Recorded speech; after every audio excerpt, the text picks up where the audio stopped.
conseils de pro.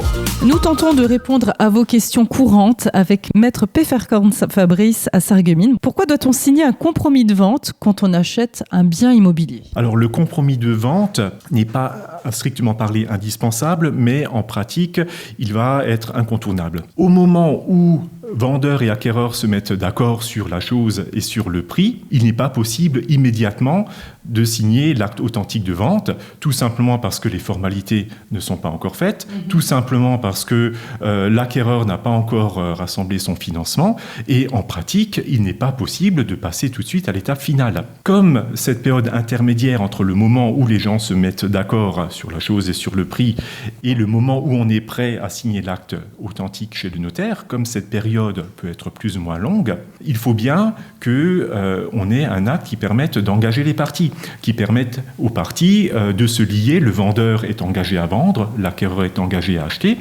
Cet acte-là, c'est le compromis de vente. Une fois que le compromis de vente est signé, l'acquéreur non professionnel peut se rétracter pendant 10 jours, ce que ne peut pas faire le vendeur. Le vendeur, lui, est vraiment engagé dès la signature du compromis. Le notaire va faire les démarches courantes.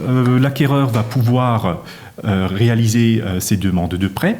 Le compromis est souvent également une étape indispensable, très, très simplement parce que souvent, pour que le dossier de demande de financement soit complet, il faut que le compromis ait été produit.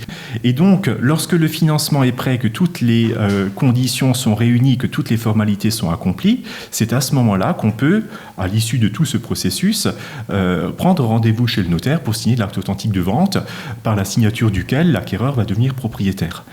Une garantie, c'est une sécurité et pour l'acheteur et pour le vendeur. Et en même temps, ça permettra de débloquer et d'accéder aux étapes suivantes. Voilà, tout à fait. Merci beaucoup, Maître Pfefferkorn. Et si vous avez des questions, n'hésitez pas à vous rapprocher de votre notaire.